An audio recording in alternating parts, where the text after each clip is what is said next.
Hello, hello. Welcome to a live recording of Changing Gears.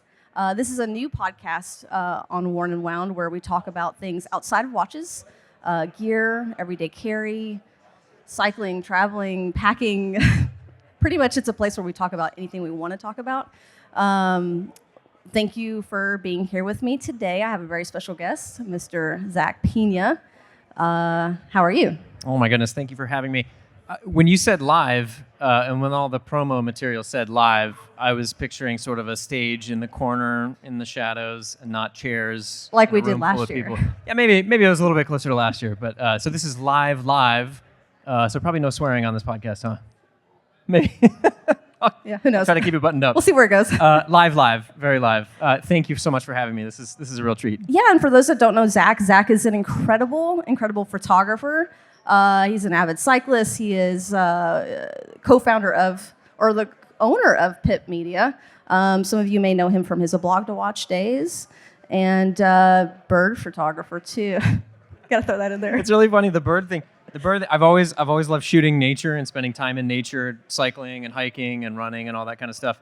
And the bird thing really took off during COVID, and I started posting photos on Instagram of birds. And it's funny because you're not really supposed to deviate from your lane when it comes to the algorithm and when it comes to Instagram. So the bird thing kind of just started off as a joke, and then people know me as that now. So I feel like if you've been following me for the birds, I feel like I owe you some bird photos because it's been a while. It's been a while. It's been a few minutes. If you like birds, if you like cycling, if you love watches, you gotta follow this guy.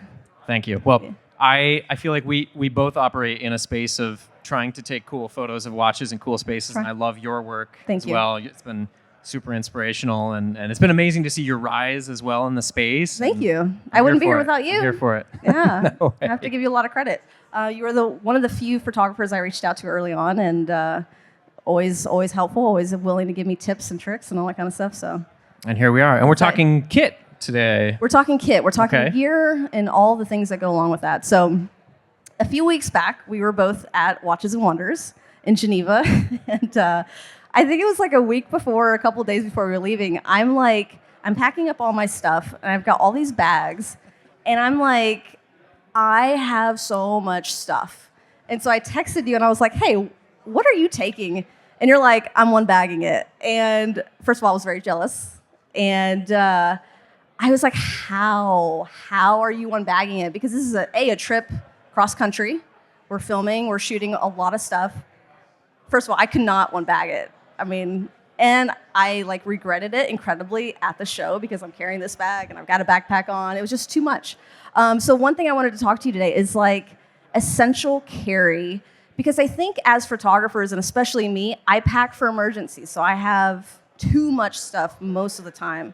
And it's like bringing that back, only bringing the essential gear that you need. So I want to know what was in that bag, your sort of essential kit. And at one point, did you carry all your gear with you, like bags, multiple carry-on Pelican case, all that kind of stuff? Yeah. So the trick is pouches, and you think of like a Russian Matryoshka doll of gear is what we're essentially doing. And so pouch in a pouch in a pouch. A pouch in a pouch, a bag in a bag, a hat on a hat, all of these things. And it's taken me a few years. I've been to Geneva a number of times for a bunch of different shows, and as you are now you have the first one kind of in the bank, and what you won't do next year, right?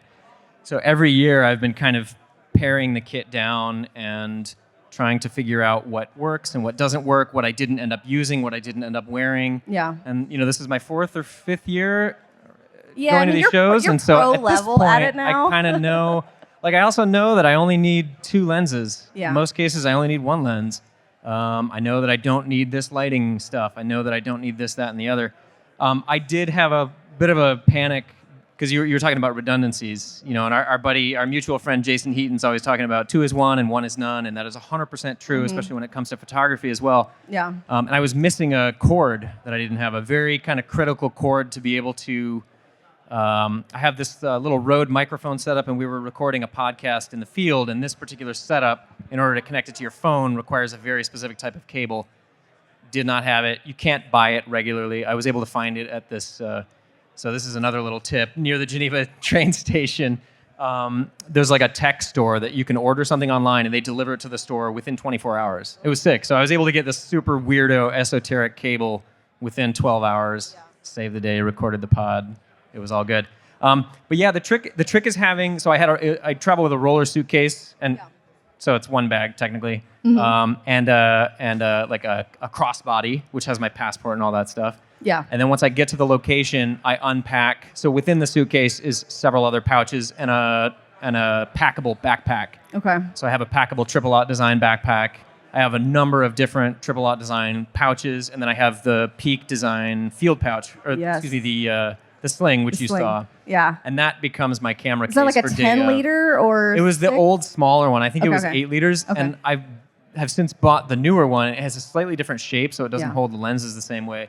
But the that sling is essentially my camera insert.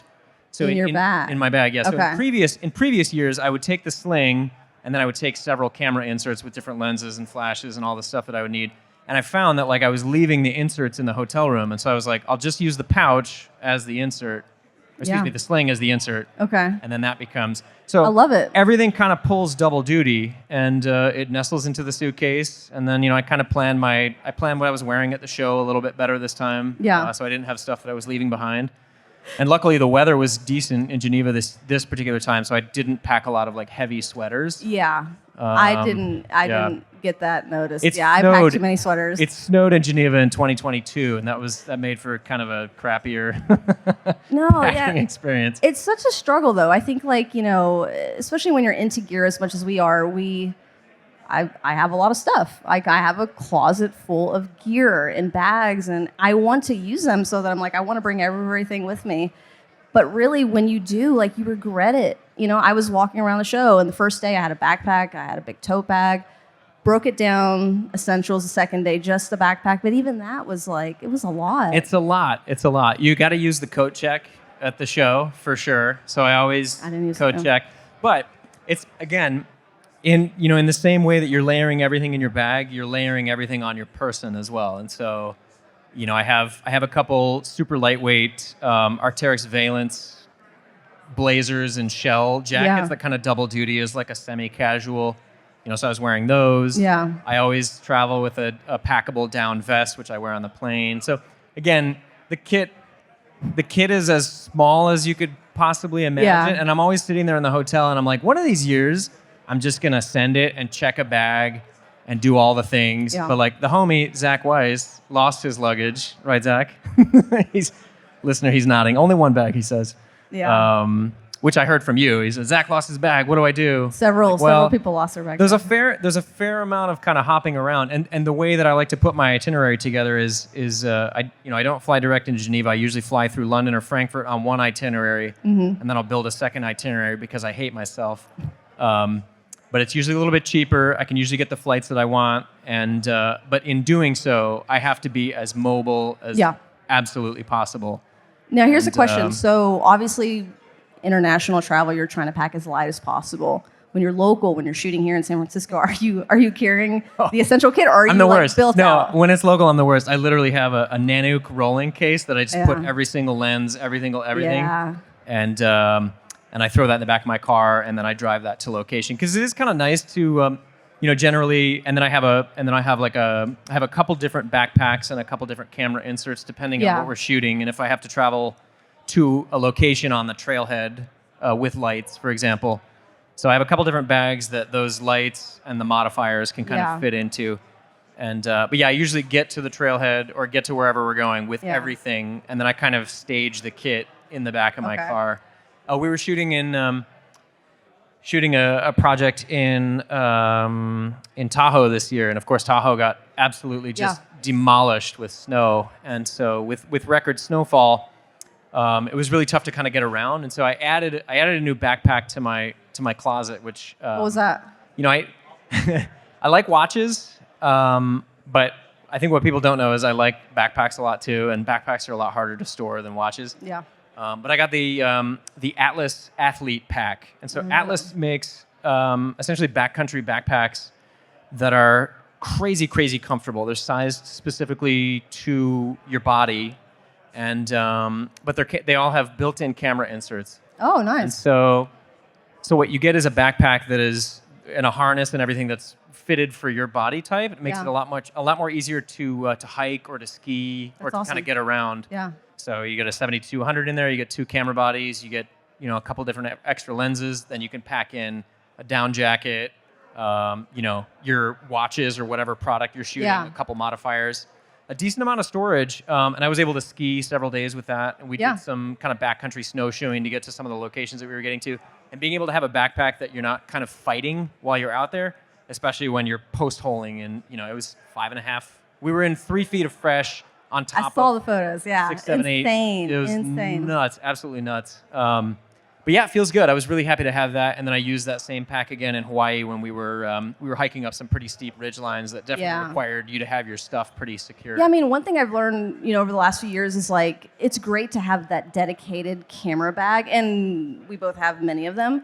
But I'm finding now that it's the bags that are universal, the bags that I can just be a backpack for travel and then turn into a camera bag if I need it. Those are the ones that I'm leaning more towards, just sort of the everyday use. And then, I mean, don't forget that you also have like camera pouches true. that you can just like throw into any bag and Very make it true. a camera bag. What I is would your, sort of forget that, what's but your there's no go-to fun in camera that, bag? though. My go-to right now is the Nomadic, the Peter Oh, yeah. McKinnon. I mean, Okay. he's got this thing decked out. Okay. He's figured it out. He's figured out the formula. It's my favorite, but it's like a turtle shell on It's your heavy. back. It's Yeah, and heavy. it's like a 3-pound bag Yep. with nothing in it too. So Yep. it does weigh a lot. But that's my like on-set bag. Travel-wise, it sort of just depends what. Yep. And that's the thing. We have so much gear that's like we have the thing for that place, and then you have the thing for that place, which is great. What's a piece of like essential besides your bag? Like what's like always in your kit, always in your bag? So I shoot.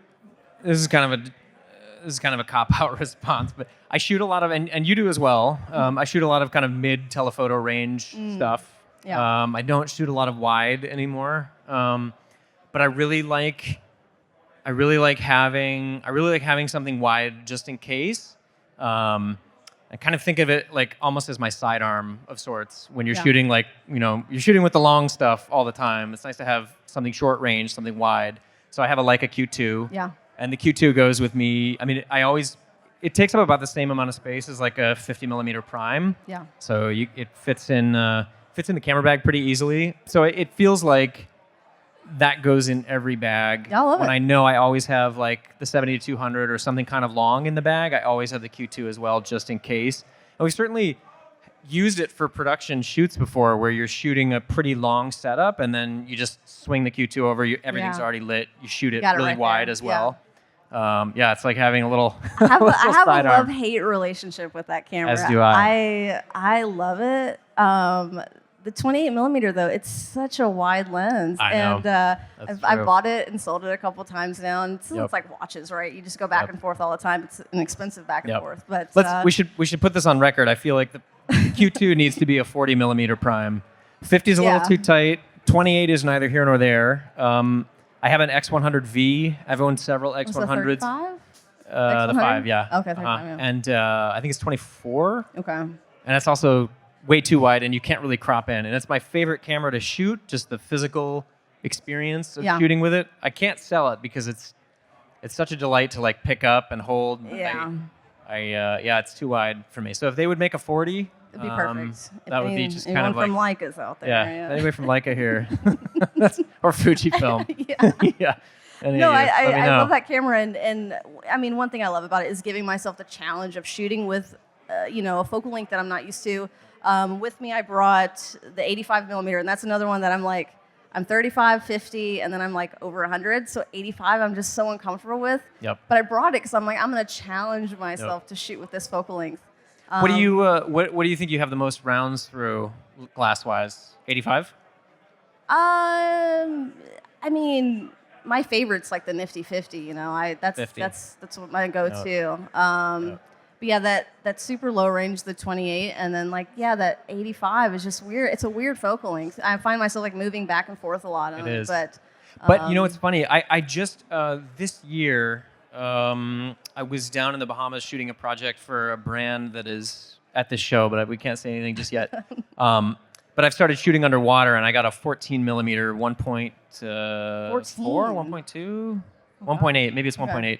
It's Sony's super wide 14 mil prime, and it's really funny because for somebody that doesn't shoot wide very much, and then to go to a lens that's wider than a GoPro, and seeing just how that completely. So, I would say that like that has challenged me to kind of see new compositions and to see new ways of like looking at a scene, and also to be able to set up a scene in a completely different way, because you can't fake a 14 millimeter. You have to show so much of the world that everybody has to get out of the frame and get 100 miles off the trail this way.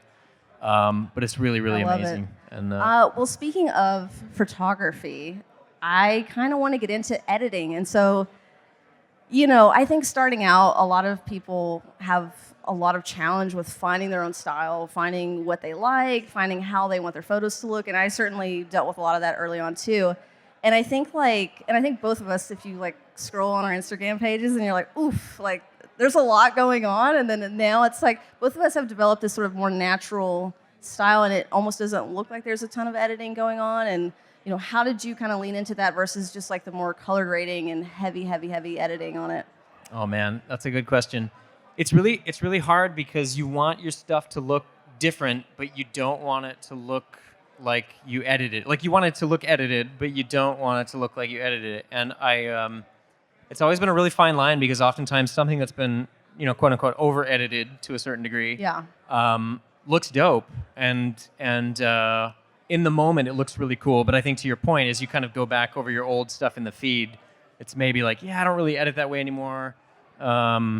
I'm not gonna lie, like I definitely early on, like there's some like Zach Piña photos on my feed, because I was like, I love your style, and it was very hard. And again, you're like, well, I like how that person edits, and I like, and it's just sometimes you do have to play around. Are you pro presets or pro just like that's straight a great out question. raw? Like I think starting out you have to have presets, because you have to understand how light and color work, and how they work together, how they don't work together. If you want your stuff to have a look, you absolutely have to have presets. And if you're editing video, you should be using LUTs, because you know what's really cool is if you spend enough time watching movies. So I watch a ton of movies. You know, there's some movies that just have a look, and early on, before you really start pushing the sliders around, you're like, I love that this movie looks this certain way. I have no idea why, but it looks sick. And you know, early on, like there's a lot of pretty admittedly crappy like Michael Bay movies that like I wouldn't recommend to people, but the color grading on them is so sick. And how does he get the highlights to look that certain way? What is he doing to the shadows? Obviously, we're talking cinema, so cinema glass, cinema grading, cinema everything. But at the same time, you can get these cinematic looks in photography as well if you just know how they're exposing everything, how they're grading everything in post. There's a great Instagram page, and I'll link it in the show notes somewhere. But they have like these screen grabs from movies, and then they have all the colors that are in that shot, and that's helped me with editing. If I'm going for like a Wes Anderson look or this or that, and it's like bringing that over into Lightroom or bringing those colors over, it just helps tremendously. But no, I'm with you. I think like early on using the presets and then sort of going down, you know, your settings panel, and just kind of looking at where everything is at, moving things over, shifting things over. It's the only way to do it. Otherwise, you're like literally starting from scratch. No, I couldn't agree more. And also, I would say that, so shout out Pain and Gain, Michael Bay. Not a good movie, but Pain and Gain, for those that were wondering. Never watched it. I love the grade, and the grading is sick. The sky is like so like crushingly teal. The oranges are super orange. The yellows are kind of, anyway, it doesn't matter. So I would also say shoot a lot and edit as much as you possibly can. And I know that's a cop-out thing to say, but I don't feel like the trajectory for that changed for me until I bought a Sony RX100 and I put it in my jersey pocket, and I was shooting photos on every single ride because it forced me to shoot really low stakes images, and it forced me to edit really low stakes images. And it forced me to kind of get into routine of like understanding, in that instance, that camera's sensor and also the Sony colors. But because oftentimes, like when you want to like put a banger on the gram and you shoot like a wrist shot of whatever you have on, like you want to nail it, you want to get it right. And I feel like that's kind of high stakes. And so for me, being able to go out and ride and shoot 50 to 200 frames on a ride, and maybe edit them, maybe not, but just to have them and to begin to understand. And I built all of my kind of workflow and my presets that I'm using now around just getting better at like shooting stuff while I was out riding, because you're shooting in the worst possible lighting conditions, you know, Harsh and you're light, shooting, you know, harsh light in the mid-morning, harsh light in the afternoon. So yeah, again, it's just like writing when you're working on a story or something. Like you have to write as much as you possibly can. You have to be in the space doing the thing. And if you're only shooting high stakes stuff that you're trying to get bangers for on the gram, you're never gonna progress at that speed. You know, one tip I would give also is, you know, finding the camera. I think that has a lot to do with it, and people don't really think about that. And for me, you know, I shot Sony for many years, but I just was never, like, personally, I was never happy with my photos. Always loved your stuff. And I'm like, how does he do it? And then I moved over to Canon, and I was like, this is it. Because it's almost straight out of camera, and I'm happy with those photos. So I think it's like, you know, go in, rent cameras, play around, and find what camera sort of gives you the closest to what your end result wants to be. So you're not spending hours, you know, behind the computer and absolutely. editing. Yeah, absolutely. Although I will say, in my defense, or in defense of Sony fanboys, Here we go. The Sony color feedback is a myth. And as soon as I said to the Sony fanboys, like a hush fell over the crowd. But I do adamantly believe that. And I used to think that Sony didn't have the colors. And I have a GFX 100S, and I shoot with it a couple times a month probably. But I don't think there's anybody in this room that could tell you what was shot on the GFX and what was shot on my Sony in my feed, because I want things to look a certain way and I want to edit them a certain way, and there was the right tool for every job. Yeah. And what I found was when I was shooting with different camera systems that can't do what Sony can do, I was missing shots and I was missing opportunities. And to me, Sony helped me kind of get everything that I needed to get in the moment. Yeah. And oftentimes in an environment where I have a little more control over the talent or the light or whatever else is going on, I'll use the GFX for that. Yeah, it's slow. Particularly when I'm shooting something that is not moving, like a turtle or a person who's sitting in a chair. Very still model. A very still model, a statue. Yeah. Bless the GFX's heart, but that autofocus cannot keep up. GFX team all the way. Yeah, it's an awesome camera, but it's not for everything. I have the 50R, and I love that camera. It's so slow, but it's so good. Yep. That is not a myth. These are slow cameras. Yeah, I mean, they're kind of slow. But have you noticed, like, bouncing around between Fuji and Leica and Sony, you know, the editing being difficult to kind of translate against all of those cameras? That's a great question. I used to bring both the Sony kit and the Fujifilm kit to set and shoot different parts of the project on each camera system because I hate myself. And that makes it really difficult in post to match everything up, for sure. Because Fujifilm has a look that's, you know, as you know, the Sony doesn't quite have that look, and some of them require a little more pushing.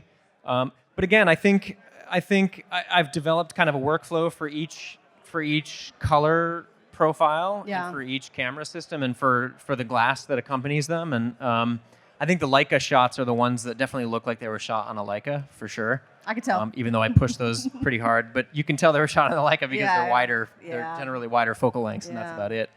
But yeah, it absolutely requires kind of a space for each. But what I will say for all three of those cameras is, like, if you don't want to do too much editing yourself, Fujifilm is 100% the camera you should be shooting on. And I can say that to anybody 7 days a week, because you know, my wife shoots an XS10 and doesn't do any editing, and her shots look sick.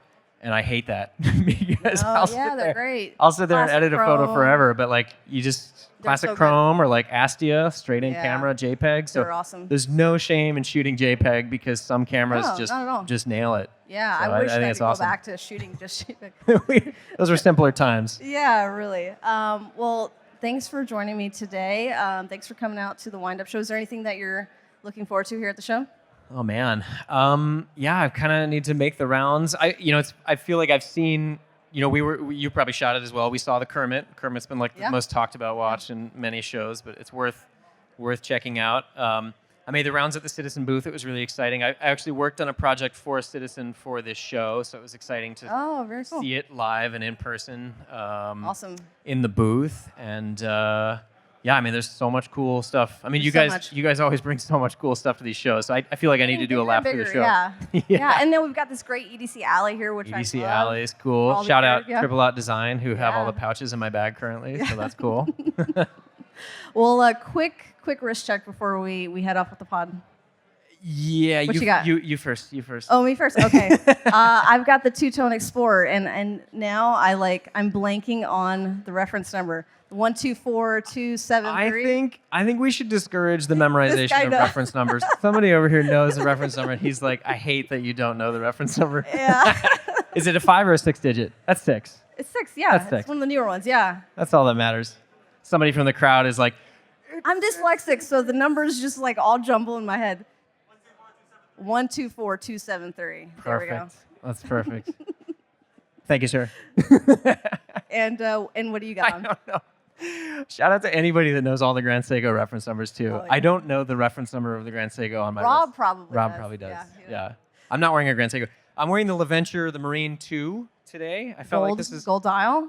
with the gold dial. The octopus is kind of my spirit animal a little bit, and this one has an octopus on the dial. I really love what Clement is doing with this brand, and he's so stubbornly Swiss French. Like, he will not make more of them, even though he could sell more, and he wants to keep it small. He wants to keep doing his own thing. He wants to keep adding to the conversation with each release, and I have so much respect for how he has chosen to do that. Yeah. And I woke up at 5:15 a.m. California time 2 years ago to To buy get it. in line for this, Yeah. and the site crashed. You made and the it was cut. really You stressful. made the cut. I made the cut. Congratulations. Yeah, it was really stressful. So I've pre-ordered the diver version of this, which comes in December, which I'm excited about. But I feel like, and I'll maybe leave you with this, that just what Clement is doing with LaVenture in the broader scheme is a lot of what's happening at this show. At this show, you see brands and people behind these brands with a singular vision. And come hell or high water, they're going to execute the vision their way. Yeah. And I have so much respect for that. I'm not really very active in the indie space, but I love what he's doing, and I love what the brands at this show are doing. Yeah. And so, yeah, I'm stoked to have this. Awesome. Well, it's great to have you. Thank you so much for having me. This was Yeah, fun. we'll do it This was again really soon. fun. Let's do it again. Yeah, we'll dive into our Leica Very talk good. on another episode. Yeah, the anti-Leica Leica Club. Yeah, exactly. I've already named the show for you, so let's make sure we use that. Okay. Thank you so much. All right. Thanks, everybody.